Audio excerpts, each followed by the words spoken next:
As a liberal arts school, Eastern Connecticut State University provides diverse classes to meet the creative desires of every student. Every year, Eastern hosts a unique art class called Museums and Exhibitions.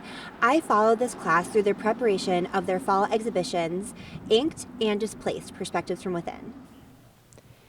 Museums and Exhibitions, taught by Professor Gail Gelberd, provides a unique learning opportunity for art majors, as well as those looking to fulfill their Tier 2 Cultural Perspectives requirement. The objective of the class is to create a museum exhibition complete with a director, curator, a PR department, and all other departments within a museum. Each student is assigned a task within the museum to successfully launch the exhibition. I spoke with Professor Gail Gelberd more about the class.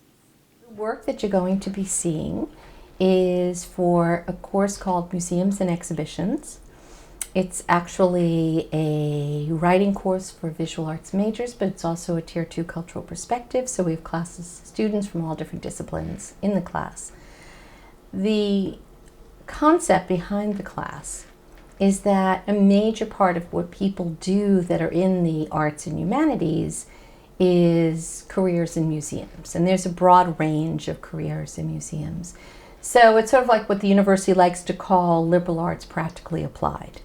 We spent some time going over concepts for exhibitions, publicity, budgets, how do you design for an exhibition, how do you deal with space. We talk about the history of museums. Museums and Exhibitions student Michelle Rejunas also gave me her input on the structure of the class. So our last exhibition project was put on by the entire class, meaning that our class was broken up into departments as if it was really an actual exhibition going on. So I was part of the fundraising department, and part of my job was to go around to businesses and other places in town locally to try to get food donations for the grand opening. We ended up getting edible arrangements to provide a basket for our grand opening, so that was nice. And we are going to make signs recognizing the sponsors for the exhibition as well.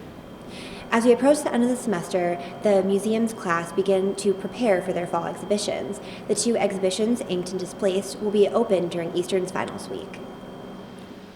Displaced features works of art from residents of the Willimantic No Freeze Shelter. Through differing processes in media, they express what inspires, comforts, intrigues, and represents themselves. The class provided some of the guests with disposable cameras to capture the world in which they live. Alongside the photographs of the members of the shelter will be complimentary works by students who provide reactions to those displaced. Inked is the second exhibition from the Museums and Exhibitions course. Inked is an exhibit about the history of scarification and tattoos. Professor Gelberd told me more about how they decided upon this unique idea. So one of the students submitted a proposal on tattoos. And so we had a discussion about it in class. She wrote a good proposal. And then as we talked about it more, well, how can we educate about it? Yes, this does sound like it's very good for our Eastern community, our students. So many have tattoos. Why is it they have so many tattoos? Where did it come from? Where is the idea of tattoos? So we spend time discussing the notion of tattoos.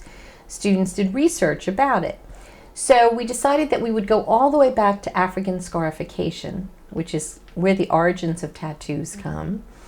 And we looked at different cultures. So it's African scarification, Maori tattoos from Polynesia. We have henna tattoos from India, Yakuza from Japan. And then we get into the more contemporary avant-garde tattoos, which involve all kinds of things which people have. And remembrance tattoos, how so many people get tattoos to remember someone they lost or some special event. Mm-hmm.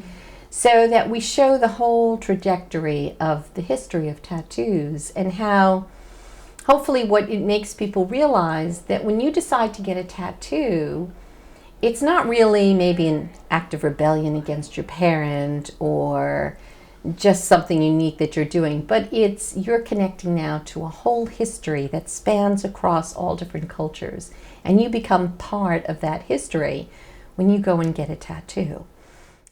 I caught up with Inked Student Exhibition Director Lauren Duke about her role in putting the exhibition together. My role for the exhibit is as director. My job is to help organize the exhibit and make everything come together as smoothly as possible. For example, my job is to create the scheduling, make sure that everything is in on time on the deadline, to help send files to the various departments so that everything can come together on time. The best part, bottom line, is seeing everything up on the walls right now. So the installation was great, seeing all of these ideas and actions that have been floating around in the air just come into reality, and now we have the actual images and the didactic panels on the walls. The two exhibitions reflect the hard work that art students put in throughout the semester. It also reflects awareness to the world around them, from recognizing the significance of tattoos in world cultures to raising awareness about homelessness in the community in which they receive their education. Reporting from outside Schaefer Hall, I'm Megan Saunders, reporting for News 22.